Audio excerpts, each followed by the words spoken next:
The Jets beat the Texans, Saints beat the Panthers, Buccaneers beat the Falcons, Bears beat the Lions, the Vikings beat the Raiders, the Bills beat the Chiefs, you know what, though? Broncos beat the Chargers, 49ers beat the Seahawks, I don't like how you said we just won, Jaguars. But I'm just saying, I don't like how you said we just won. Like, we didn't just win. Okay, we beat the Philadelphia Eagles, and we are now the number 1 team in the NFC East. Okay? And Monday Night Football. Even though our records are tied, our records are not tied in the division. We're 4-1 in the division. They're 3-1 in the division. The Giants play the Green Bay Packers tonight at 8:15. Also, the Miami Dolphins take on the Tennessee Titans.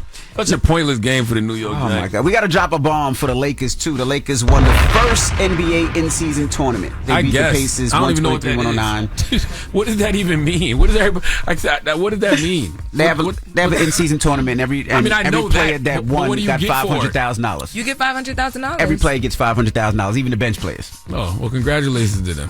And we got to congratulate Devin Haney. He becomes a 2-division champion in his first fight at 140 pounds. Great fight. Congratulations to him. Devin put on a clinic on Saturday night. Drop on the clues bombs for Devin Haney. Now, what's up, Tez? A lot of sports this morning. A lot of sports. I just want to say, yes, Cowboy fans are humble because they know what's next, don't you, Charlamagne? And 49ers. So we got to remain humble. So. The 49ers? Wow. Yes. The 49ers. You've done your history. Huh? You already played the 49ers this year. You don't? No, don't you play again? No. You don't? No. What are you talking about? Well, then why are 49ers fans talking about, it's going to be different, it's going to hit different, bang, bang, Niner gang? And 49ers are the number 1 in the NFC East. I mean, number 1 in the NFC, period, now, because we beat Philly yesterday, so now the 49ers are number 1 in the NFC. Unless they're talking about potentially in the playoffs. I don't know. Potentially in the playoffs. When they talk about something, you're going to have to run through them 49ers. They're talking about potentially in the playoffs. Cowboys got to play the Bills, Dolphins, the Lions, and the Commanders. We got a tough schedule, by the way. 4 games left. Those next they're talking about the potential. They're talking about bottom line blocking you from the Super Bowl is what you're saying. Yeah, those next 3 games, our schedule's not easy. No. Mm-mm. All right, well, let's talk about this tornadoes out near what is it, Tennessee, with 36 injured, 6 people dead? Yeah, Tennessee. I want to send our thoughts and prayers to them. A lot going on there. Saturday, several tornadoes touched down in parts of Tennessee. Let's take a listen. It is a tough morning for people in the South waking up to the devastation from severe weather overnight. At least 6 people killed, nearly 24 tornadoes reported from an intense storm system stretching more than 1,000 miles. Many homes and businesses destroyed, roofs torn right off, and debris littering the streets. Power lines and trees, no match for the wind. Tens of thousands of people reported without power this morning. Now, tornadoes are rated on a scale of 1 to 5, just to give you an idea of what level these tornadoes were. Clarksville, Tennessee, that tornado was rated as a 3 with 150 miles per hour, and the tornado in Madison and Hendersonville was rated as a 2 with winds of 125 miles per hour. So just want to make sure we keep the Tennessee family in our thoughts and prayers because a lot of them are still without power this morning. Absolutely. Nothing you can do against Mother Nature, man. All right. Well, that is front page news. We got more. Okay. Yeah, no, we got to do it when we come back. Okay. All right. Get it off your chest. 800-585-1051. If you need to vent, phone lines are wide open again. 800-585-1051. Get it off your chest. It's The Breakfast Club. Good morning. The Breakfast Club. This is your time to get it off your chest. Keep calling. 800-585-1051. We want to hear from you on The Breakfast Club. Hello, who's this? Hello, this is Sean Turner. Hey, what's up, brother? Get it off your chest. I was wondering what would it take for me to be co-host on The Breakfast Club. Y'all think it's that easy? I know it's that easy. Damn. Oh, okay. Well, have a blessed day. Have a blessed day. Hey, yo, for real, Charlamagne, you keep coming and work the late. This is disrespectful. You don't think that's disrespectful? Wait, he said he think it's that easy because you come in and work anytime you want. You know what I'm saying? That's what I mean. Like, why do y'all think this is so easy to just be up here? Like, that's crazy to me, yo. Maybe that's our fault. Maybe we too invited. Maybe we just let anybody up here. Well, dang. Not you, Loren. Not you, Loren. No shots at you, Loren. No, never mind. We love you, Loren. Hello, who's this? Hello, my name is Dom. Dom, what up? Get it off your chest. Yeah, so my girlfriend is pregnant and she gives birth next month, but I'm still in that early stage where I never been through what she normally go through. So you scared? I'm scared. Yeah. I think we all been there, brother. I think I was scared. My first child, Madison. I'm sure Charlamagne was scared. It's just nerves, man. You just got to do the best that you can. There's no instruction manual to raising kids. You just got to do the best that you can, brother. You mean that you're afraid about the actual birth? I'm afraid for necessarily how overprotective I'm gonna be because I already been through having a kid that wasn't mine. Oh, got you. That whole newborn stage is where I'm really scared of because I haven't been through that. I was just more of like I was a parent to a child that I didn't know that was mine. Well, first things first, man. Let's make sure that your woman has a healthy delivery, okay? And then you can start worrying. Then you can start worrying. But let's get through the process of labor first, sir. What's the scariest part of labor? I mean, when you black, just constantly thinking about the black maternal, death rate, and the anything that can go wrong will go wrong, especially when it's black women having babies. That's why doulas are very important. Salute to our doula, Latham Thomas, Globe Maven. Salute to you. I think you'll be good, brother. Just you'll be all right. Just pray and just do what you got to do. Listen to the nurse, listen to your wife or your girlfriend, and you'll be good, bro. But I think every father's nervous right now, so she probably gonna hear this soon. Yeah, I think every father's nervous especially when you have your first child. Makes sense. Right. If you weren't nervous, I'd be wondering what the hell's wrong with you. Correct. My dad missed my birth. He was playing spades with my grandma. What?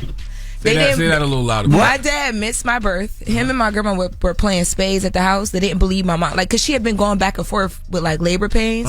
So they thought oh no, you just in pain, you'll be all right. We got time. They was playing spades, gambling. I just came into the world, and then they came to the hospital. But then you said you didn't meet your dad for how long? I didn't know him until I was 13. But he was around in the beginning. Got you. But we're not doing this early, Charlamagne. Your dad was playing. Leave me alone. Leave me alone. That sounds crazy. Leave me alone. Your dad was playing spades. With my grandma. Mind you, my mom called her y'all, I'm going into labor. They we got to finish this. Y'all don't know my grandma. Did he win, though? I don't even know my grandma. He probably did. Because my grandma don't play around. Damn. That's wild. Yo. I get it now.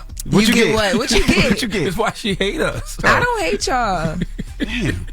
She don't trust us. You don't know if we're going to be around. We're not reliable.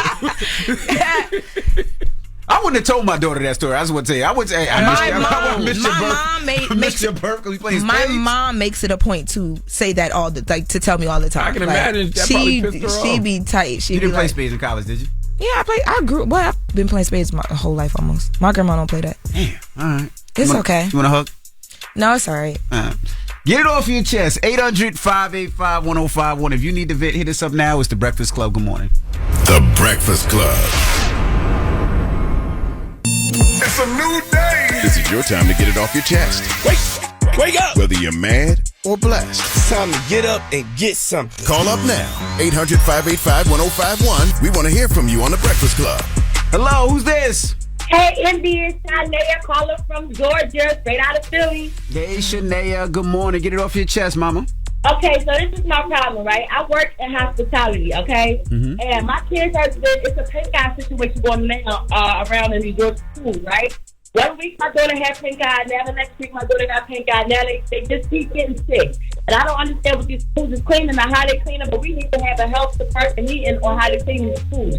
Because these kids are getting sick, and every 3 days I'm calling out. Yeah, it ain't just New York. Even in Jersey, I feel like my daughter's always sick, especially my younger one. Now, I think she said she in Georgia. How old are your kids? Yes, I'm in Georgia, but I'm from Philly. I have a 14-year-old, I have a 12-year-old, and an 11-year-old. Yeah, man. My kids too. My youngest one be getting sick a lot too. I'm about to call out of work today just to take him back to the hospital. Damn. Yeah, I don't know what it is. I don't know if there's something going around, but my youngest kids got sick. My 2-year-old and my 7-year-old got really sick, bad sore throats and coughing, sneezing, and a lot of it. Yeah. You know what I think it is? I mean, I think it is something going around, but I honestly think it's these kids' diets, man. We got to make sure that we are feeding our kids, the proper foods. Because I think a lot of this processed foods, these chicken tenders and all this other stuff, I really think it's causing their immune systems not to be as strong as they should be. Yeah, too. Because immune system stuff is the way it is. This is crazy. Nah, it is crazy. Yeah. Your phone needs some soursop. Hello, who's this? Hey, what's going on? Breakfast Club with your boy Dingo. Hey, Dingo, what's happening? Hey, happy holidays, y'all, man. Just wanted to say that before, y'all go on break and everything. Yes, sir. Appreciate y'all so much for everything y'all do this year. This is our you, last brother. week till 2024. That's right. Yes, sir. And then how about them Cowboys? Well, I watched that game. That was crazy. Let's be humble. I was like, hey. No, it's all good, man. My Bears ended up pulling off a crazy win against the Lions, so I was pretty shocked. Yes, I'm glad that y'all beat the Lions. Yes, Absolutely, man. But really, I want to say shout out to all the last-minute Christmas shoppers. I'm one of them. I'm going to be going shopping this week. So shout out to all the people that did last-minute Christmas shopping. Yeah, you know what? I went to the mall yesterday, and the mall was real empty. I was very surprised. I thought it was going to be jam-packed, but it was empty. It was definitely empty. Everybody doing online. Yeah, glad to. Yep, absolutely. Yeah, man. Absolutely, man. So I appreciate y'all. Man, also, Charlamagne, man. I got a question, brother. Yes, sir. Now that I'm in my 30s, I realize that my body is not healing the same. I work a lot of hours, like 10 hours plus a day, 5 days a week. And I feel like I need some vitamins now because my body has been reacting. Okay. It has been weak last couple of weeks, and I'm like, I don't know what to do. I don't take no vitamins now. I just kind of eat my food or whatever. But what would you suggest for a brother in his 30s to keep up, with himself? Because I'm not 20 anymore. Well, I tell you what I do. I do an animal pack as far as, vitamins are concerned. You know what the animal pack is? No, I've never heard of that. Yeah, you can get it from GNC or any one of those stores like that. I do the animal pack. I do the powder. The animal pack. Okay, is it like everything that I need in one powder, or is it like a whole bunch of different stuff? Yeah, it's everything you need all in one. Hey, bro, can I make a suggestion? Yes, please. Amy, what's up? Go to the doctor. Go get your physical. That's the most important thing. Get your physical. Let them do your blood work. Let them do your testing. Let them see if you're deficient in something. Go to the doctor, brother. That's fair. You're right. I will make an appointment today for 2 weeks there, and I appreciate y'all so much. Loren, what's up? How you doing, boo? I'm doing good. Good morning. Okay, good. You still over there blocking your blessings? Whoa. What? You trying to holler again? Doing your what? I mean, blocking her blessings. All I'm saying is she blocking her blessings. She sounded like Claudia Jordan. I did what? What'd I do? Blocking your blessings. Blocking your blessings, boo. I'm trying to ask you out, and you be like, nah, I'm good on take that. you on a date. Oh. Okay, I'll come to New York. I'll come to, where you from, Delaware? Yeah, she's from Ain't Delaware. nobody going to Delaware now. Don't tell that. No, I mean, I can do it, but if I can come out to New York, that's cool. Charlamagne, and we can have you set up something real nice. No, and then, you might be surprised. No, I won't. I don't get involved in nobody romantic dealings. I think yeah. What's today? Monday. Okay. I think. Let me think about those blessings and get back to you by like Thursday. Yeah. All right. Have a good one, y'all. I appreciate y'all. All right. You could have been blocking your blessings. That could have been a nice gentleman that wants to take you out and get to know you. Nah. I don't know. What's next? Okay. Get it off your chest. 800-585-1051. We got rumors on the way. What we talking about? Yeah, we're going to get into the Grammy Salute to Hip Hop 50 that went down last night on CBS. All right. We'll get into that when we come back. It's The Breakfast Club. Good morning. The Breakfast Club. Morning, everybody. It's DJ NV, Charlamagne the Guy. We are The Breakfast Club. We got our guest co-host, Loren LoRosa. And let's get to the room. Loren LoRosa. So I've been here for a little bit. I've been here for a minute. Move out the way. Man, this is the Rumor Report. I think a lot of people will recognize the voice and the name. On The Breakfast Club. Loren came in hot. I came in telling the truth. So last night on CBS, the Grammys did a salute to the 50 years of hip hop celebration. Mm-hmm. Tons and tons and tons of names in attendance and participating in the ceremony. Queen Latifah, Common, Public Enemy, Dougie Fresh, MC Lyte, Rick Ross, Jeezy, Boosie.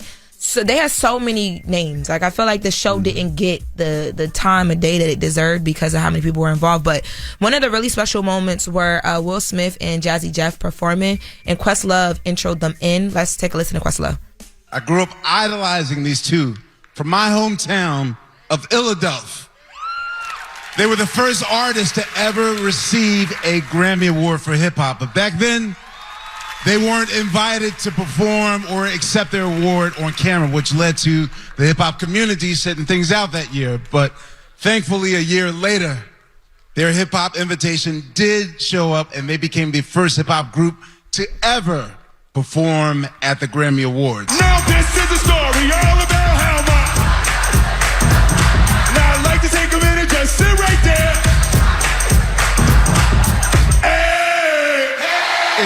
West Philadelphia, born and raised. Chilling out, maxing, relaxing, all cooling up. Some people all outside the school. And a couple of What was up to no good? I think this is the first time in a long time I heard people talk about Will Smith and it had nothing to do with entanglement and the slap and all that good stuff. I got to go back and watch that today because CBS placed that on the wrong night. They should have had that on a random Tuesday or a Wednesday. I didn't turn once while my Cowboys were playing yesterday. I mean, I turned a couple of times, but they even said CBS, I guess, had a blackout in certain cities where I guess they're having beef with the local provider. So a lot of people, right? Yeah, a lot of people didn't get a chance to see it, but it was dope. He wore an updated outfit from his first performance, which was pretty dope. So salute, like you said, it was so many different artists. I seen 2 Chainz, I seen Boosie. It was dope. Rakim, Big Daddy Kane. It was E40, Too Short. It was just so many artists. It was a dope. We got audio from Boosie's performance. I know you said he looks so happy to be there. Boosie looks so happy. Boosie don't get the main stages like that, so it's a good turnaround for him.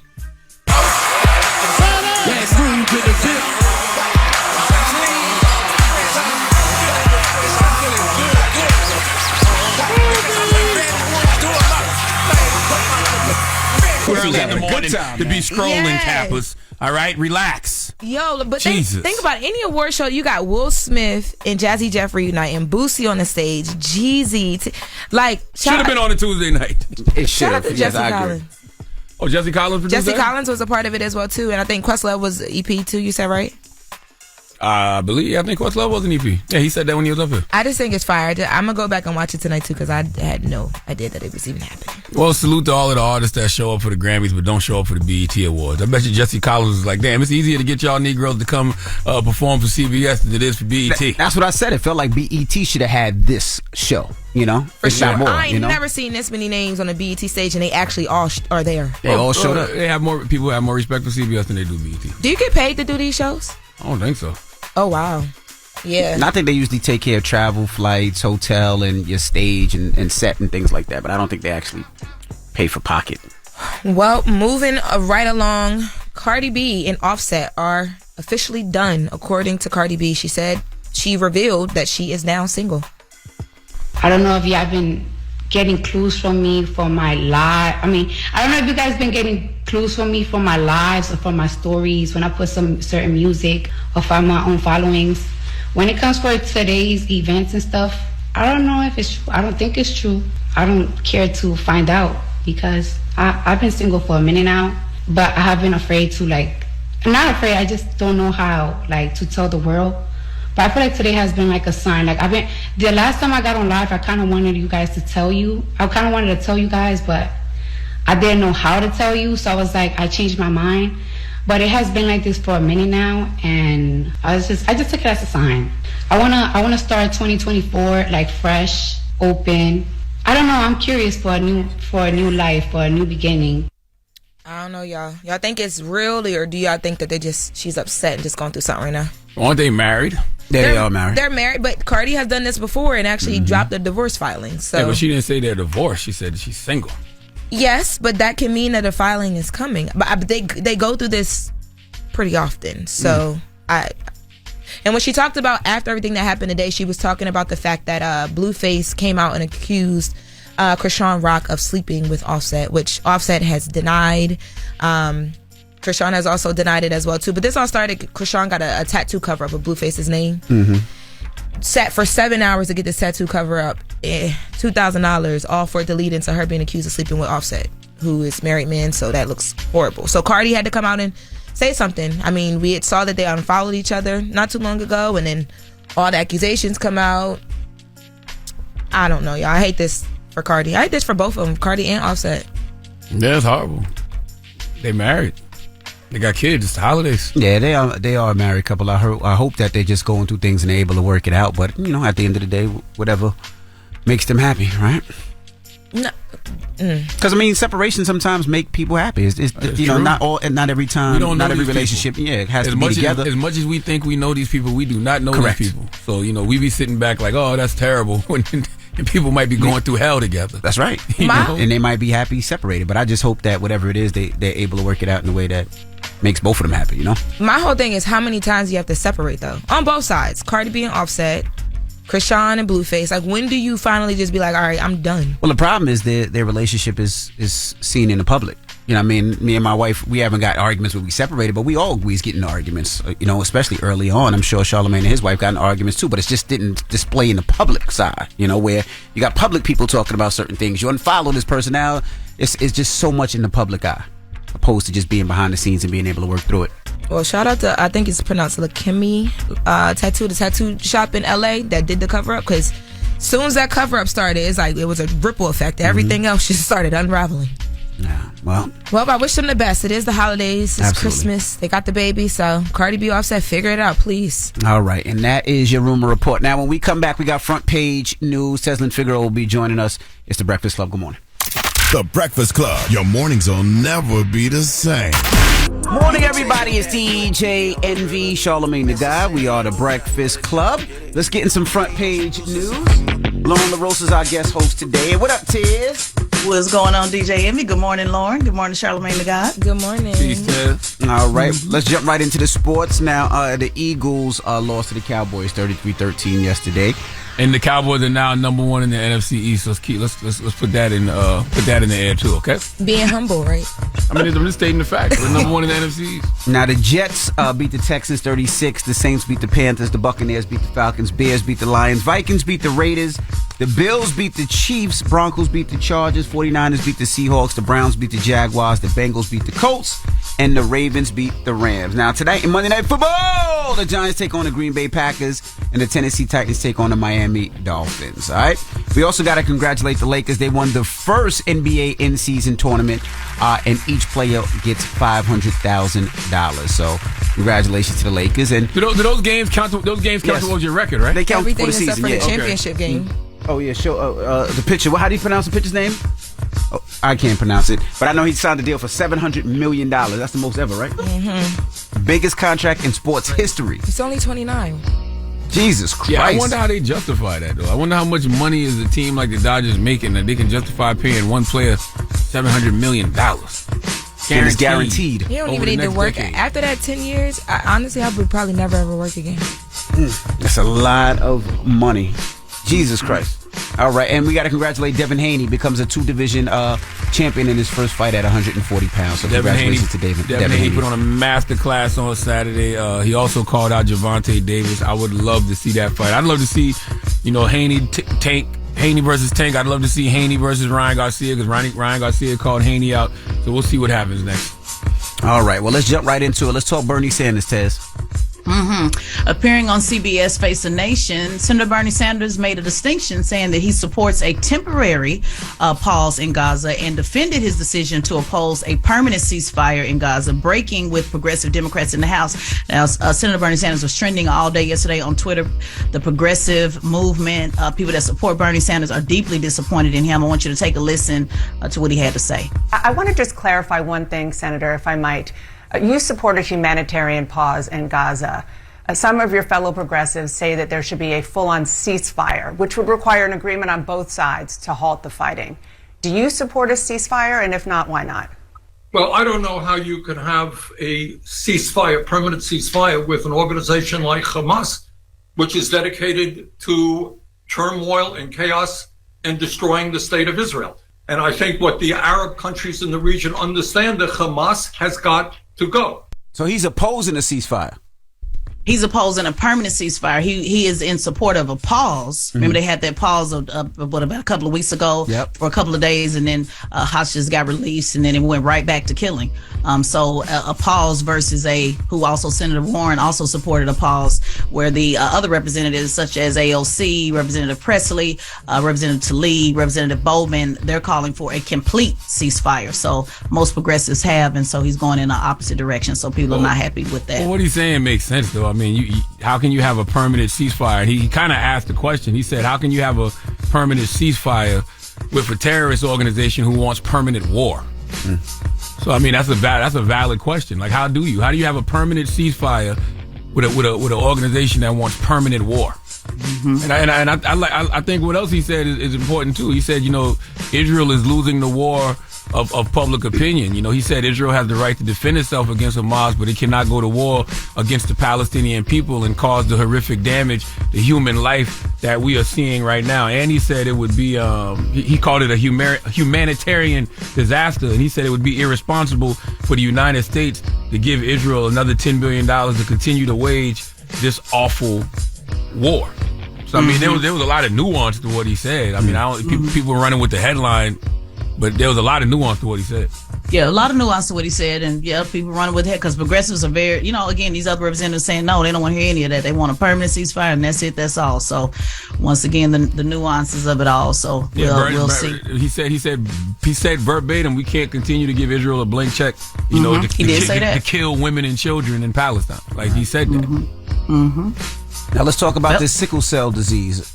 Yeah, really good news on sickle cell. We know that's something that African Americans suffer with more than anybody else. So the FDA has approved a groundbreaking treatment, a cure for sickle cell disease that uses gene editing technology. Let's take a listen. The medical breakthrough focuses attention on a long-overlooked genetic disorder affecting mostly African Americans suffering from an excruciatingly painful disease, sickle cell. The treatment, called Casgevy, is the first FDA-approved medical use of the gene editing tool CRISPR, and the beginning of a new era in medicine using this technology.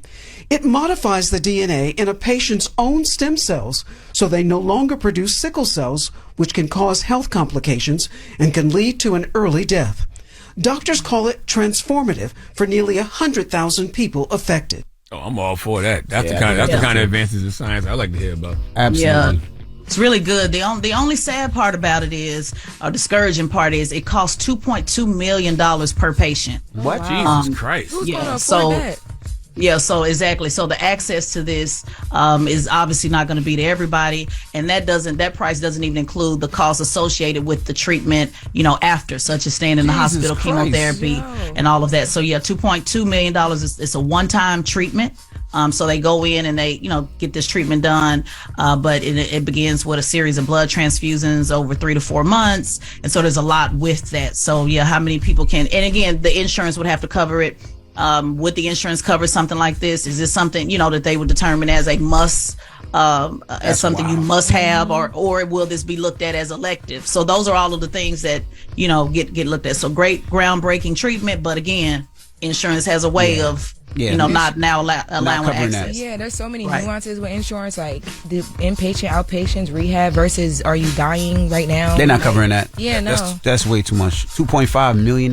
Jesus Christ. 2.2. This country don't give a damn about its people in not at all. regards to health, man. That's crazy. like would it hurt them to create a cure for sickle cell and offer that cure to the people who need it for nothing? Regardless of, come exactly. On, bro. Like, are we being serious right now? And this is why people get upset when they see all of this money that goes to foreign countries. That's right. All this money invested, you know, in migrants. For migrants. You know what I mean? It's just like, damn, people here, right here in America, dealing with sickle cell, you have something that can cure them potentially, right? Yeah. And a cure, a complete cure. A complete cure, and you're charging them $2.2 million per patient? That's wild. Who got that? Nobody. Insurance companies barely even got that. Come on. And we're talking about, you know, it says here nearly 100,000, so that's not even a lot of people when you look at, you know, can the government come up with $2 million for 100,000? You know what I'm saying? So that's right. This is absolutely something. Remember we did that story about the churches that raised money and was able to, you know, raise money for this type of thing. So I'm hoping, since the government can't step up, maybe somebody can, because if anybody know anybody with sickle cell, that is a truly, you know, debilitating disease, and can really change somebody's life. So I'm hoping somebody steps up to the plate. Now, I'm not the highest grade of weed in the dispensary, but that's like, what, $200 million, right? $2 million per person for 100,000 people? I think a little more. Yeah. That's like $20 million. That's a drop in the bucket. That's a small percentage of what they be sending to these countries for war. $200 million? Mm-hmm. They can. Now, America can exactly. find that. Now, I don't know if it's more than 100,000, but the report said it would affect at least 100,000. Seemed like there would be more than 100,000, but the bottom line is, the point you're making, Charlamagne, is we got the money. So let's take care of folks with sickle cell. Lord have mercy. I think that we got time for another. We're good. Let me see. No, we don't. Okay. All right. Well, that is front page news. Thank you, Tiz. And make sure you subscribe to Tedler and Figaro's podcast, the Straight Shot No Chaser podcast on the Black Effect iHeartRadio podcast network, and follow at Tedler and Figaro on all social media platforms. All right. Now, when we come back, let's open up the phone lines, 800-585-1051. Let's talk to the fellas a little bit this morning. Fellas, now, you know NFL star Ricky Williams. His name is now Ricky Myron because he has legally changed his last name to his wife's last name. Fellas, would you do that? 800-585-1051. Ladies, would you want your man to do that? Now, fellas, think about it like this. I gotta change the goalpost just a little bit. Move the goalpost. Move the goalpost. Change the goalpost. If you were dating Oprah Winfrey, and Oprah said, you got to take my last name, would you do it? I don't even think you got to go so far as Oprah. I mean, if you love your woman, I never thought about it. Like, this is something I've never thought about. But if you love a woman and she wanted you to add her last name to yours, you would probably do it. No, he didn't add. He changed. He just completely changed. There's no more Williams. Oh, well, I don't know about all that because I want to honor myself and my lineage too. Let's discuss. You know, like same thing. Like I got all daughters. I want my daughters to keep our last name because I don't have any sons. You know what I mean? So if they get married, I want it to be both last names. I don't have a problem with doing both last names. Okay. Well, let's discuss. 800-585-1051. It's The Breakfast Club. Good morning. The Breakfast Club. Steady calling my phone. It's topic time. Call 800-585-1051 to join into the discussion with The Breakfast Club. Morning, everybody. It's DJ NV, Charlamagne the Guy. We are The Breakfast Club. Loren LoRosa is our special guest co-host. Yes, indeed. Now, if you're just joining us, we're talking about taking your wife's last name. Now, this story comes from where, Loren? So this story comes from the NFL star Ricky Williams. Former NFL star. Yep. He decided to legally change his last name to his wife's last name. And he said that this is something that he had been thinking about for some time now. And it actually done, but hadn't mentioned it. And as to why, he said he did it because he wanted to create more balance in his marriage. His wife is a very established and successful attorney, he says, but he often gets more attention due to his NFL career. So he thought that this would, help to create the balance. It's something that he considered after taking an astrology relationship class, I guess. Okay. See, I told y'all signs matter. All right, so the question is 800-585-1051. Would you take your wife's last name? Now, Charlamagne, you said you would hyphen a name. Yeah, I would hyphen it. You know what I'm saying? I wouldn't change it completely. I have 4 daughters, and I want my daughters to keep our last name because, I don't have any sons, so I want it to be hyphenated. That's how my wife's name is. My wife's name is her last name and my last name because her father don't have no sons. So yeah, to keep the last name alive, I would do the hyphenate thing. But yeah, I wouldn't change my name completely. Yeah, no, I wouldn't. No, I wouldn't do that. My lineage and my ancestors matter too. I wouldn't change my name completely. Yeah, no, I wouldn't change mine at all. I'm an only child, and my wife has 2 brothers, so yeah, no, I wouldn't change mine. Loren, would you want your husband to change his name to your name? No, I want to take his last name. You want to take his last name? I don't know. I just feel like I'm just. It's so weird because I'm not traditional at all. But that is, I don't know. It's just something you look forward to as like a woman. Like for me anyway, not for all women. For me, but I thought it was interesting too. He said that he didn't really care about the change either because the last name was Williams is not even his real last name. The guy, I guess, that was married to his grandmother that took care of the family isn't his real, isn't his biological dad. So. That changes it too because the lineage is not really even there because it's not his dad. And I wonder where it shifted for us too. Because remember, it was a time where especially if you study Islam or the 5% teachers of Islam, the last name was a slave name, so that's why people would change their name to X or Muhammad or Farrakhan. So I wonder where we got to the point where we was like, nah, we're gonna represent our last names, even if they are from our slave owners. Because Casey, I don't think it came from black name or Casey McKelvey. Sound like yeah. No, duh. Those are That's what I'm saying. Like it just clearly that was our slave owner names. But I'm just saying, I wonder when we started to claim those and say, nah, this is our last name. I kind of feel when people got woke. I don't know if it was when people got woke. I think when Dame Dash would say, hustle for your last name, not your first. Like that matters. That is our names. Right. At the end of the day. So like I said, I wouldn't I wouldn't change my last name, but you never know what you'll do if your woman asks you to do it. But if you want balance, like Ricky Williams said, you don't change your name. He said it created more intimacy and everything in that relationship. So you put the hyphen. You have both names. But I asked a couple of the men behind the scenes, and I asked them if they would do it, and they said no. But then I said if it was somebody that was financially secure, like an Oprah Winfrey or one of those, would they change the name? They all said yes. I hate that for y'all, because even if she wasn't financially secure, if you love her, and that's what would make. I'm just telling you what they told me. Don't get me started. You know they said I hate men, so don't get me started. You do. You do. Okay. Hello, who's this? Hey, good morning. How are you? How you doing? I'm good. This is Dr. Brian Thomas. Good morning. Good morning. Would you change your last name to your wife's last name? Yeah, I would. I don't see a problem with that. I don't see an issue with it because, I mean, just like Charlamagne said, he doesn't have any daughters, and everybody wants a legacy. I don't have a problem with that at all. I mean, I don't think it's fair that, you know, it's an automatic thing that the woman gets to take my last name. I mean, what's wrong with having it, you know, the other way around? It should be okay. So hold on, you would change it completely? Yeah, what's the big deal? Yeah, my last name is Brian Thomas Kardashian. Absolutely. What's the difference? Yeah, I'm a Pinkett Smith Winfrey knows Carter, so I understand. Brad, hello? Hello? Hey, Brad. Yeah, I was saying that I would be willing to, not that my brother ever asked me to. You calling us from the toilet? Because there's only like... Hey. No. Why you sound like that? Bluetooth, I guess. Okay, all right, continue. I'm sorry. So you would change your last name to your wife's last name? I would be down, not that she'd ever ask that, but because her last name is so unique that there's only like a handful of people that have it in all of the U.S. What's her last name? I kind of don't want to say it. It's not bad or anything like that, just, you know. What is it, bro? You don't want to put her out there. I understand then why that, call brother. and say it's unique? You're not gonna tell us what the unique name is. Well, because of the unique perspective. You know what I'm saying? Like, the fact that most guys wouldn't have to worry about that because a lot of people have common last names and hers isn't. But because it's not common, I don't want to put her out there. Got you. All right. Have a good one. All right.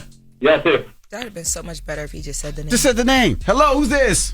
This is Greg. Hey, Greg, would you change your last name to your wife's last name, Greg? Yeah, absolutely. I grew up in a household where family dynamic wasn't really a family dynamic. You know, my father wasn't around for real, so my last name really don't mean that deep family rooted thing. So if I was with somebody and I wanted to get married to her and I felt like she was bringing me into a family where they was embracing me into the family and it was a real family dynamic and we holding each other down, I would do it in a heartbeat. Absolutely. Okay. Hello, who's this? Yo, T from Houston. How you doing? T from H-Town. Now, would you change your last name to your wife's last name? Man, hell no. Why not? Man, because, you know, I have a strong religious background, man, and not only is it our honor, it's our assignment to lead our household.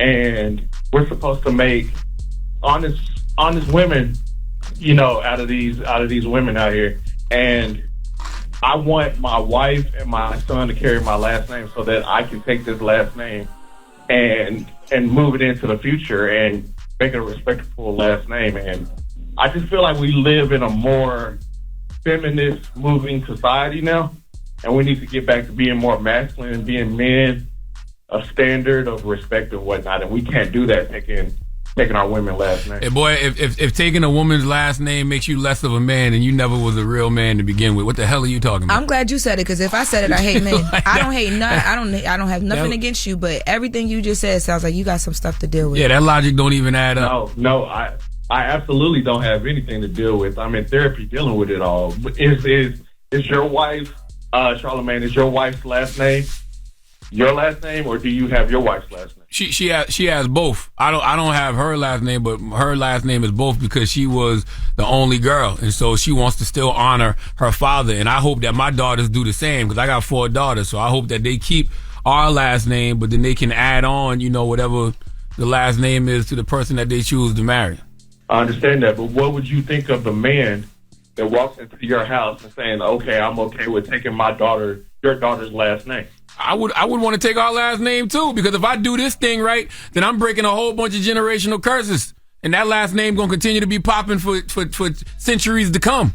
So yeah, I would hope I create the kind of last name that a man wants to take my daughter's last name. Yeah, I understand that. What I'm saying is, if your daughters bring a guy home, and you had that conversation with him, and he's like, "Man, look, I know where you're at," and you would respect him if he's like, "Okay, I'll take your daughter's last name." Yes. And I'm going to tell you something else, and I'm just throwing this out there.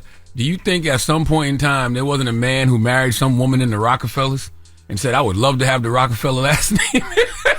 Absolutely. I would love to say I'm a Rockefeller. It just depends on the situation. I'm not looking at a man any different because he chooses to do that. Why, Ricky Williams catching flack for this or something? Yes. Yeah, of course. You know he is. Who, from the nigga net? Yes. Because That's right. so many men feel like little things like the last name, and I understand like tradition and all that. That's why I would want to take my husband's last name. But if it were to go the other way around, it shouldn't change how you lead this household, anything like that. Just if you a man and that's what you do that regardless if I got your last name or not. Well, let's talk. 800-585-1051. We'll take some more calls. It's the Breakfast Club. Good morning. It's topic time.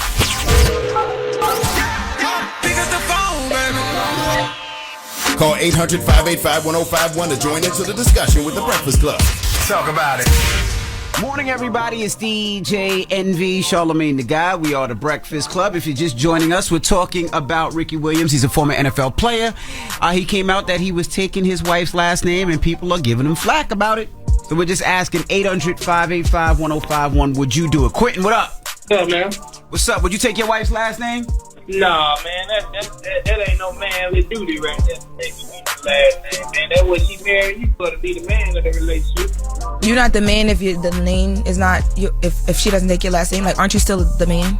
No, I'm not taking her name. Now, if she got a bunch of money, I'll take her name. Yo, shut up, man. It's so crazy to me how. Can I say it's funny to me, Loren, when people say you're not a man if you take the woman's last name. But if she got some money, if the woman got money, it's okay to take. That makes you a bird brain. You a bird. But if I sat up here and say anything about a man with money and what I would do because the man got money, I am like, I have no morals. They call you a bird. Oh my God. By the way, for all guys who say that, hey, if the girl got money, I'll take her last name. You a city girl. Definitely a city girl. But y'all mad when we bumping city girls and the sexy reds and see, I don't hate nobody. I'm just calling out double standards all the time. Y'all be mad at me. Amazing. You know what up? What up? Now it says that your wife wants you to do that right now. Take her last name. Not my wife, my fiance. We about to possibly getting married. Okay. Yeah, she wants to change the narrative. She wants me to take her last name. But I'm pretty old school, man. I'm not for that. But I do get her point of view. Because her father was a single father, so her last name would die out with her because he only had 2 girls. So I do understand her point of view, but I can't do that, man. Why doesn't she walk around my wife's last name? Why doesn't she just hyphenate her last name, and then when y'all have kids? I ain't for that hyphenating. No, I'm not saying you. I'm not saying you have to. I'm saying why doesn't she hyphenate? Y'all last names, and then when y'all have kids, the kids have the hyphenated last name. She wants to hyphenate it, but I don't see the purpose in hyphenating. Who has 2 last names? It's like walking around with 2 first names. That's not true. People have 2 last names, especially if they fly. Yeah, a lot of people have 2. I know they have 2 last names, but I mean, come on, we getting married. I mean, like I said, I'm old school. I see my grandfather do it. My grandmother took his last name. Y'all got kids? My mother took. Nah, not yet. Yeah, I hope you have all girls. Damn. I hope you have all girls. That's not a bad thing, though. I hope you have all girls. So when those girls get married to another guy, you'll understand why it's important to hyphenate the last name. Ain't nothing wrong with all girls. Nothing wrong with all girls. You might lose that last name, though. What's that? You might lose that last name because if they get married and want to stay traditional and take their man's last name, like the household they're raised in with their father. That's something that's gonna have to be decided when they get married. Oh my God! But you can just change tradition now, you idiot. KP, what's wrong with people, man? Change tradition now. KP. Yeah, what's up, David? Would you take your wife's last name? It depends on which name adds more value to the family, man. Okay. Like, traditionally, the man's last name is going to be worth more than the wife's last name, whatever the case is. But, if, like you pointed out, if Oprah Winfrey wants me to take her last name, the Winfrey last name means more than the Pierce last name. Hey, let's carry that legacy on. What's the tradition? And then also, if, like, for instance, Ricky Williams' last name carried a whole bunch of weight as far as, like, his daddy left him with emotional trauma and stuff like that, he might not want to leave that legacy to his kids. So he might want to, add the value of the wife's family name on. So, me personally, my wife got my last name, but if hers would have been worth more than mine, I would have been a Hawkins. What's the traditional rule that says that the man's last name carries more weight than the woman's? Did I miss that rule? The traditional rule, what I'm saying is traditional. Whenever we go back to old school marriages and stuff, the man brought something to the table and said, hey, I'm adding value to this. I'm not saying there's a rule, but I'm saying traditionally that's why the man's last name was taken, because you're saying, hey, I'm bringing your daughter over here and joining her to this family, and this family is adding value to you. Okay. All right, brother. Well, what's the moral of the story, guys? I mean, the moral of the story is you got to do what works for you. You know what I mean? I already told y'all, I got 4 beautiful daughters, so, I want them to, hyphenate their last names when they choose to get married a long time from now, because I want my last name to continue to live on, And I think most fathers who have daughters want that.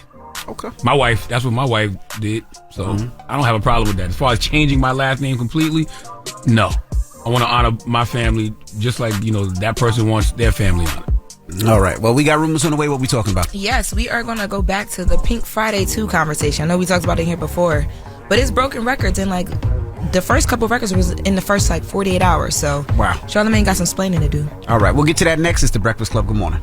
Morning, everybody. It's DJ NV, Charlamagne the Guy. We are the Breakfast Club. Loren LoRosa's here. Let's get to the rumors. Loren LoRosa. So I've been here for a little bit. I've been here for a minute. Move out the way. Made it. This is the Rumor Report. I think a lot of people will recognize the voice and the name.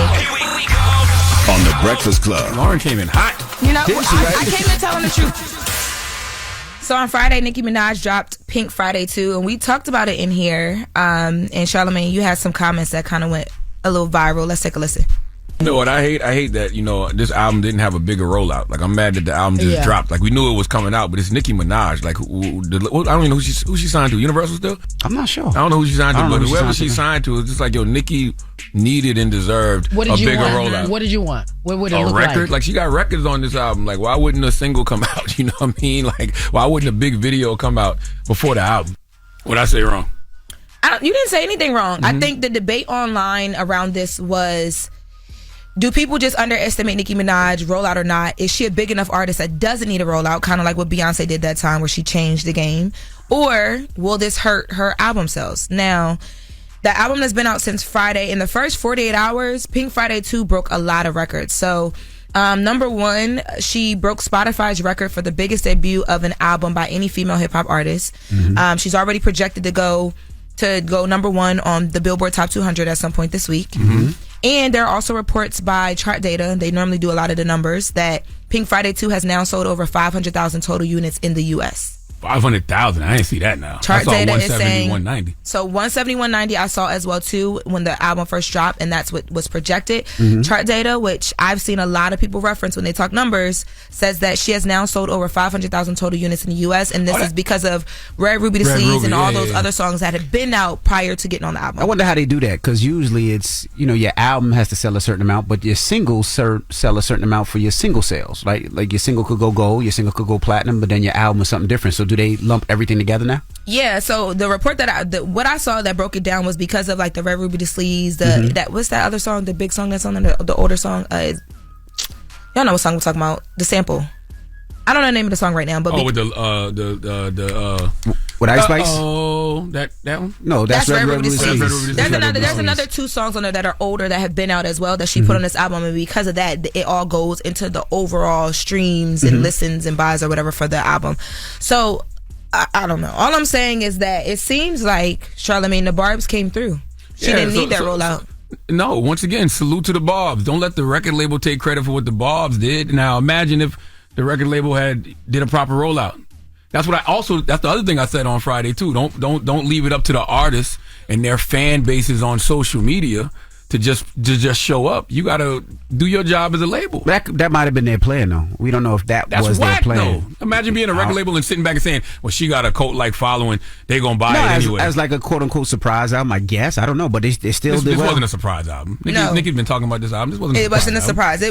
It was talked about. The date was pushed multiple times. And one of the times it was pushed is because she said she wanted to do like the vinyl covers and all that stuff. Exactly. So there was time. Did the vinyl covers come out and all that? Yeah, that stuff is all here. Yep, that's one of the things people were quoting. They're like, oh, she did have a rollout. I mean, but it didn't stop us. We didn't feel it.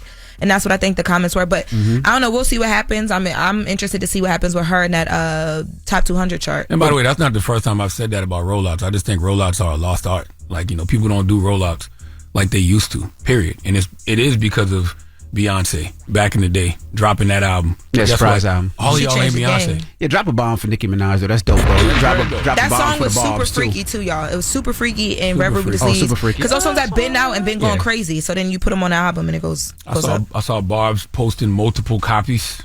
So they're buying physical copies from places as well. So yeah, we know the Barbs are a cult-like following, but I just want to make sure that all systems are a go at all times, and I want to make sure the record label's doing what they're supposed to be doing for these artists. Because an artist like Nicki Minaj deserves a huge rollout. But we would have to know what went on behind the scenes. But either way, yeah, shout out to her. That's big. In other news, though, 2 Chainz was involved in a car accident over the weekend. He was in Miami for Art Basel and posted video from the back of an ambulance. We have a news report. Rapper 2 Chainz was taken to the hospital after a 3-vehicle crash in Miami. This happened just after 4 this morning on State Road 112, not far from I-95. The rapper did post to social media in the back of an ambulance telling his followers about what happened. And in lieu of this crash, Miami Fire Rescue wants you to be mindful when you're out on the roads of your speeds, especially with Miami Art Week. MFR says 5 to 7 people were evaluated during this crash, but 2 Chainz was the only person transported. Yeah, so I guess he was leaving Booby Trap and was on the highway headed back to where he was staying. And it appears like a car hit him from behind because all of the injuries were on the front left driver's side. There's a photo of the car. The car is pretty banged up. But pretty bad. Yeah, he was okay. He did suffer some neck injuries. And there were other cars involved in the crash, as you guys heard. So glad he's okay. But the biggest thing is that police think that the driver may have been under the influence that hit him. And you can imagine, it's Art Basel in Miami, about out there partying. Yep. So just got to be safe. Well, salute to 2 Chainz, man. Hope he heals up if he's hurt. Same. All right. Well, that is your rumor report. Now, Charlamagne, who you giving that down to? 4 after the hour, we need Shayna Hudson to come to the front of the congregation. We would like to have a word with her, man. She is she's a woman from Florida, and she's in the holiday spirit. Okay. But what? There's 2 types of holiday spirits, and we shall discuss. All right. We'll get to that next. It's The Breakfast Club. Good morning. The Breakfast Club. Your mornings will never be the same. Make sure you tell them to watch out for Florida, man.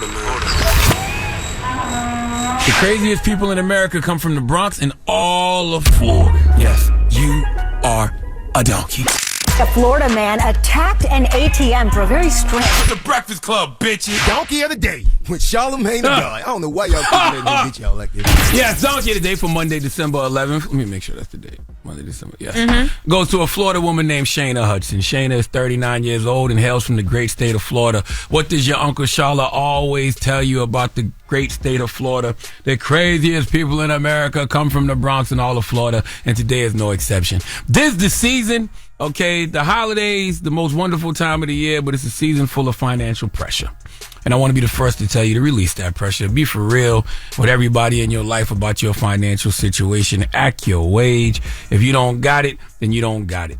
And if you keep that mentality, you won't end up doing anything nefarious to get it. Because that's what happened to Shayna. See, Shayna decided that even though she could afford to get her kids presents for Christmas, she decided those presents she already had, they just weren't enough. Shayna wanted more. So she came up with what folks are calling a Grinch-like plot to get it. Let's go to NBC2 News for the report, please. TVs tucked under the sheets, fishing poles on a pile of clothes, and nestled behind the dryer, a basket full of Bath & Body Works. Lee County deputies checking their list and counting it twice, finding nearly every single item Shayna Hudson originally claimed was stolen from her Lehigh Acres home. Monday night, she wouldn't explain why. I first met Hudson on November 20th. That evening, she told me someone broke into her home through a back window. swiping away thousands of dollars of gifts that she just bought for her kids. 8 fishing poles. They took some clothes, 'cause I bought clothes for my 5 kids. All of it gone. Her story then, Christmas is ruined. I wanted my kids to have a decent Christmas, but now they don't have a Christmas at all because some thief came and stole our Turn yourself in and bring us back our stuff so me and my kids could have a good Christmas. They didn't need to turn themselves in because deputies say Hudson had them the entire time. An anonymous tipster leading deputies to a relative's home Monday evening and then to Hudson's house where they arrested her. They is you. They need to turn themselves in. It was her the whole time. What's that saying? Oh, when you have a tangled weave, you will practice to deceive, or something like that. Shayna didn't have to do any of this. She already had presents, okay? The reported stolen items she hid at another family member's home. There are people out there right now who can't afford to even buy presents at all. Okay, to lie about what happened to you, Shayna, and take advantage of a system that is in place to help the less fortunate, because there was some people who showed up for her. Salute to the Lehigh Acres American Legion and the sheriff's office shop with a cop. They came through in the clutch when they saw, her story. They raised money and was able to, get her presents. So they did what they were supposed to do. They just did it for the wrong person. What's bad about situations like this is you potentially make it harder for the next person because they're going to be even more strict and maybe even hesitant to help folks because of what Shayna did to them. Not to mention, this is a prime example of this generation not being okay with not having and not being appreciative of whatever it is they do have. It's really that simple. Shayna already had presents for her kids. You heard all of the things that they listed, fishing poles and televisions, but that wasn't enough. Because I guarantee you, she was already thinking about how this is going to look on social media Christmas morning. She was thinking about the look. In her mind, it wasn't enough. What she had wasn't enough. That's why greed isn't a financial issue. It's a heart issue. What does that mean? Okay, it implies that greed is not solely about accumulating wealth and material possessions, but rather a reflection of one's inner values, desires, and mindset. And Shayna, your mindset, at least in this moment, was just devious.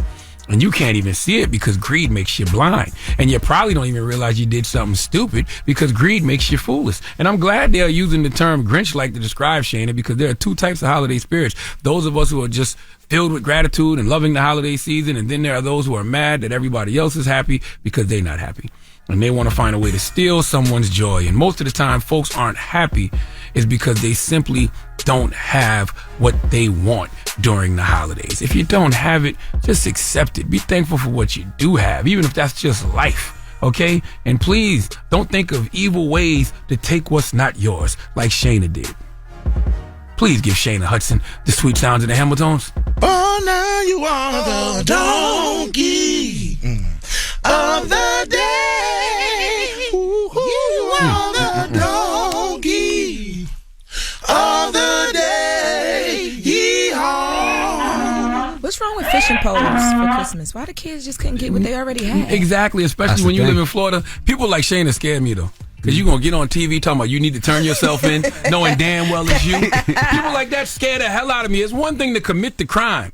But when you get on television and tell somebody they need to turn themselves in, knowing you're talking about yourself, you need to be committed, man. All right. You need to be committed. Well, thank you for that donkey today, sir. Mm-hmm. Now, when we come back, Jasmine Crockett will be joining us. She's the U.S. representative from Texas's 30th Congressional District. We're going to talk to her when we come back, so don't move. It's The Breakfast Club. Good morning. The Breakfast Club. Morning, everybody. It's DJ NV, Charlamagne the Guy. We are The Breakfast Club. We got a special guest in the building. Absolutely. We have Jasmine Crockett. Welcome. Thank you so much. I'm excited to be here with y'all. She's the U.S. representative from Texas' 30th Congressional District, or Congressional District, I should say. How are you this morning, ma'am? I'm good. So what's your job in politics? If somebody would say, well, what is Jasmine Crockett's job? What do you do? Black Congresswoman. Yeah, that's what I am. Mm-hmm. No, I'm just kidding with that. No, so my job is to write the laws. We write the laws for the entire country. Mm-hmm. But beyond that, the biggest thing that we do is we hand out money. We are the ones, and that's what we're not doing right now. When everybody's like, oh, the government is about to shut down. What does a shutdown mean? That means that we're about to stop delivering money. So we are supposed to appropriate all the money. So when people say, hey, we got to pay our taxes, whether it's corporate taxes, personal taxes, whatever monies we actually collect into the treasury, we have to then disseminate that money. So when people are saying, hey, we don't have money coming to our community, actually, you may have money coming to your community. The question is, what are the people that are in receipt of that money doing with the money, right? So in a state like Texas, a lot of times we say, listen, Greg Abbott, he's not about this life. And so what we need to do is work around him. We need to make sure that those county executives and make sure that those city elected officials get the money, because we can't trust our governor to do what he's supposed to do as we appropriate that money. So a lot of times it's a combination. You know, most people want to show up for one race, right? Like they'll show up for the presidential, they'll vote for president, and then they don't show up for city council. Chances are somebody like me, I'm collecting the money and I'm sending it down and I'm saying, hey, this is what it needs to be used for. Or for instance, one of the great bills that most people haven't really zoned in on that the Democrats as well as the president signed into law was the Infrastructure Act. So we all saw what happened in Flint, Michigan. We all know what happened. We also know what happened down in Jackson, Mississippi with their water.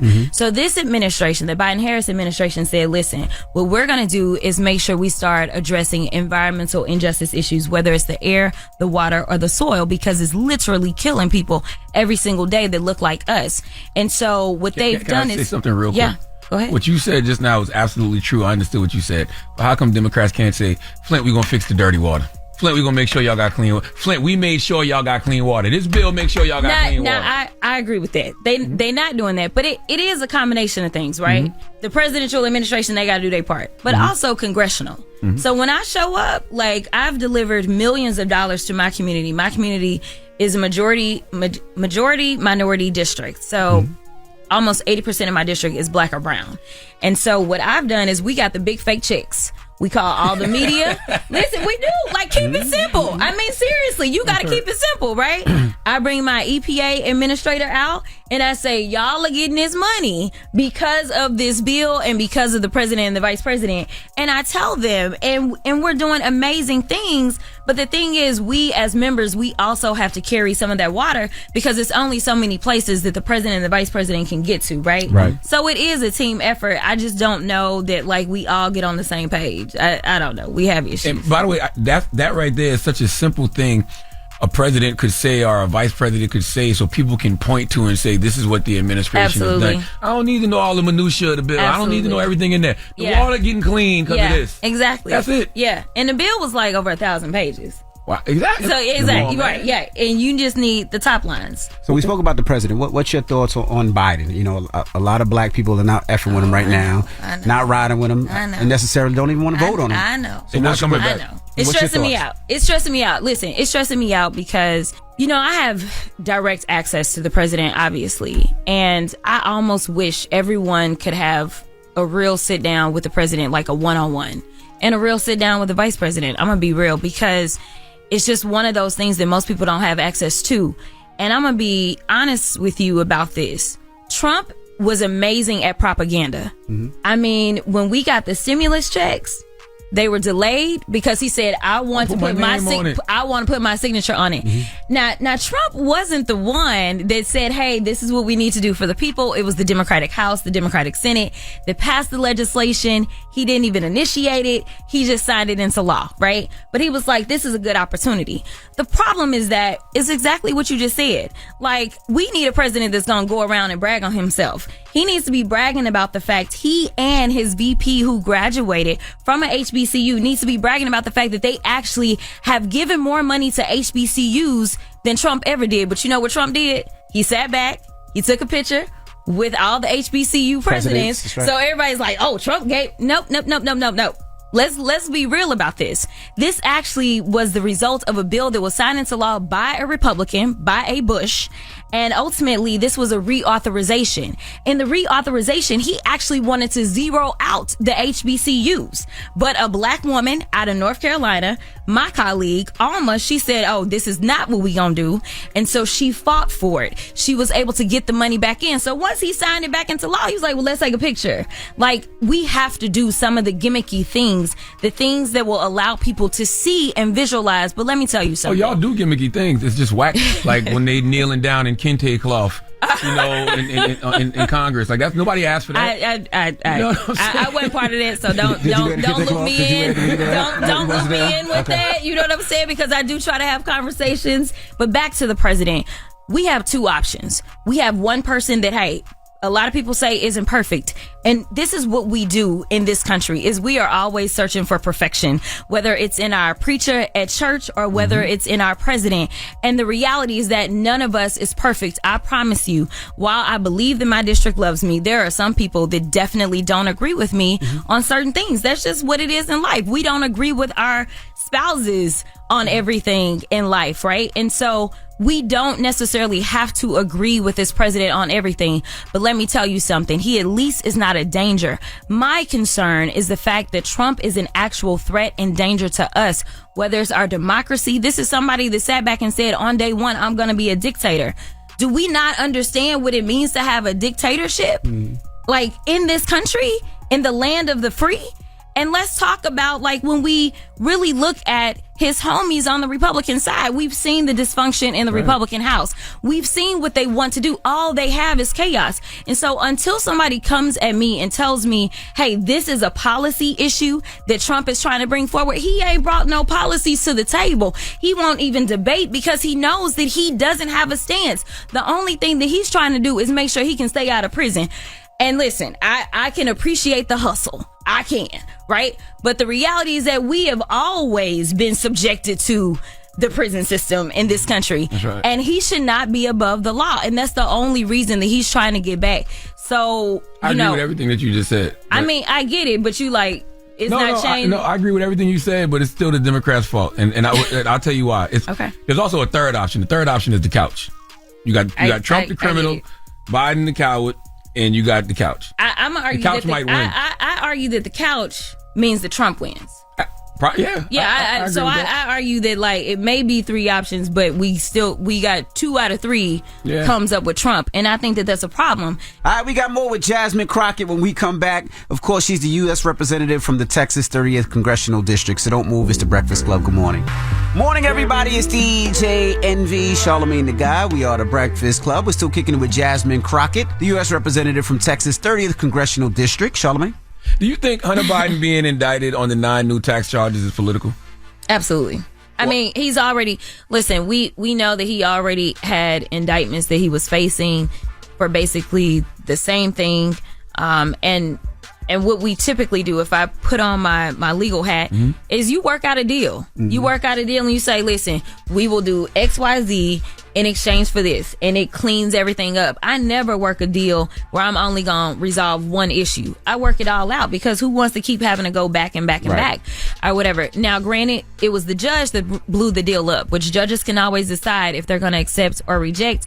But I think it's a little disingenuous of the DOJ in general to say, all right, well, it's a free-for-all now. You know what I mean? This isn't, like George Santos, right? Like, for instance, this dude was like, no, I ain't taking your deal, right? He had 9 counts. So the AUSA comes back and was like, okay, if we gonna have to try it, then we gonna try it, bro, right? So superseding indictment. Now you got 23 counts. This wasn't that type of situation. You had someone who said, I am accepting responsibility. I am willing to do what needs to be done to fulfill the requirements and moving on. So I think that, it's a little different, and I do think that it's politics. But this is the world we living in. It's a election cycle. Them talking about impeaching Biden is definitely politics. Oh my God. They've said that.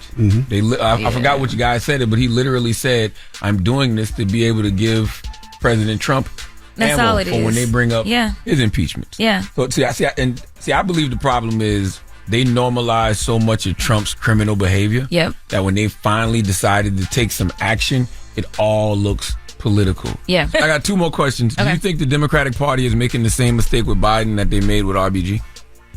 Ooh, that is a very interesting way to phrase it. Listen, I'm riding with Biden. We have no other option. If Trump wasn't running, would you be riding with Biden? Or would you be calling for Biden to step aside? I wouldn't be calling for him to step aside, only because literally this guy has a great track record. Mm-hmm. Again, who's looking at fixing the water in Flint? Can he win? Biden. I agree with you. The track record is there, but can he win? Can he win next year in a general election? Can Biden and Harris win? Are they still a winnable ticket? I think they are.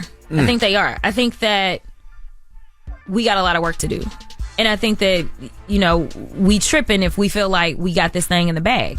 I don't think we should ever underestimate the power of Trump and his cult.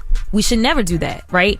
And I also think that it's important for people that have historically felt like they were left out, ignored, or just taken for granted. I think it's important that we have the conversations with those communities and tell them that no, we are fighting for you. Like I just said, most people don't know $6 a day and the Republicans trying to snatch it. That's crazy. You know what I'm saying? Yeah. No, we can do this. Don't do this to us, right? Or the fact that you want to make sure that housing vouchers aren't available when we're dealing with a housing crisis in this entire country. No, we are trying to fight for these things. And listen, if you let them in power, you may not have a roof over your head, for sure. You may not have food in your belly, for sure. So, we are fighting for these things, and it is a team effort. I think that what we do is we give too much power to the president. The president isn't a king. That's not what we have in this country. It takes an entire team. So I need people to understand that they need to research who is running for the state house so you don't end up with a George Santos, because that was a democratically held seat, and a Democrat needs to take it back. So, I need people to say, yes, we've got the president and the vice president, but they can't get nothing done by themselves. They still need a Senate that's going to work with them. They still need a House that's going to work with them. And so we put so much focus on the president as if he is the one person that can do it all, and that's just not what it is. I need people to start putting some pressure on these members that are sitting in the U.S. House as well as the U.S. Senate, and making sure that they're researching them and they're voting for the right candidates so that we can get the right team. Because last time we had the House, we had the Senate, and we had the White House, and everybody's like, why didn't y'all codify Roe? That's been a major blast, right? That's because y'all had people. It was the Senate. The Senate was the problem. But it was two of y'all people constantly holding stuff up. In the Senate. Joe Manchin and Kirsten Sinema. And now nobody flexed on either one of them. Donald Trump. I'm talking about Donald Trump would have had a nickname for both of them. Oh. Donald Trump would have been calling them out. Donald Trump would have been putting pressure on them. Yeah, but look at this. Sinema decided, let me go on and not even try to pretend I'm a Democrat no more, right? So Sinema is not running as a Democrat. Her polling is trash. And so one of my Democratic House colleagues is running against her, Ruben Gallego. He about to smash her. That is the plan. Good. He's going to hopefully take that seat. So now we got one. Joe Manchin, what he decide to do? Run for Never president. mind. Jesus. Run for president. Okay, we not and guess what? When he runs for president, I don't want to hear nobody that's a Democrat talk about him, because y'all didn't talk about him. I did. Well, you said nobody. Well, you're right. I'm sorry. But I don't want to. Everybody was tiptoeing around Joe for the most part. Yeah. Wouldn't call him out when he was blocking every single agenda in the Biden administration. But when he runs for president, everybody gonna try to demonize him, act like he's a bad guy. Don't do that now. I'm gonna be consistent. I'm gonna hear him out. Yeah, He knows he's not. Representative, we appreciate you for joining us. Representative Jasmine Crockett, and thank you so much. How can people follow if they want to follow you? Yes, so my official accounts are at Rep Jasmine, REPJASMINE, and my campaign accounts, which is where I do most of the tweeting, that is Jasmine for Us. Now, Jasmine, Congresswoman Jasmine is one of the dope ones, man. That's right. If you pay attention, she's one of the dope ones. You're one of the people that I'm glad is actually in the position that you're in. People like you should be the future of democracy, but probably won't, because we won't have a democracy. Yeah, not if y'all let Trump back. Yep, it's over. It's All over. Right. Well, there you have it. It's the Breakfast Club. It's Representative Jasmine Crockett. The Breakfast Club. Morning, everybody. It's DJ NV, Charlamagne the Guy. We are the Breakfast Club. We got Loren LoRosa, our special guest co-host, and let's get to the rumors. Loren LoRosa. So I've been here for a little bit. I've been here for a minute. Move out the way. Man, this is the Rumor Report. I think a lot of people will recognize the voice and the name. On the Breakfast Club. Loren came in hot. You know, Didn't she, right? I came in telling the truth. So LeBron James' son, made his return back to the court on Sunday after he suffered the sudden cardiac arrest back in July. So people were excited to see him play. This is his, first time back on the court with USC. Now, during the game, he scored 4 points, 3 rebounds, 2 assists, 2 steals, and a block in 16 minutes. USC did not win the game. They lost to Long Beach State. People are just happy to see him up and moving and all that. But then again, the conversation comes in of him being LeBron James' son, and he didn't lead the strongest in this game. Well, he's a freshman. This is his first game back. He got to get, into what they're doing, into the practice, into the role. This is his first game back. I don't know what people expected, but he only played 16 minutes. I'm sure he's on limited minutes, but he did pretty good. He looked pretty good. Mentally and emotionally, physically, just for him to get back out there after what he experienced, I'm sure is, helping him to get over a lot of hurdles. So give the brother a chance. I think people expected LeBron, and you remember LeBron at 18 was playing in the league. He averaged 21 points in the NBA, but Bron, everybody has a different path. LeBron also didn't have a sudden cardiac arrest. Correct. That put him down for some months. Give him a minute. We got some audio. I want to take a listen to the audio too. I just want to say I'm thankful for everything.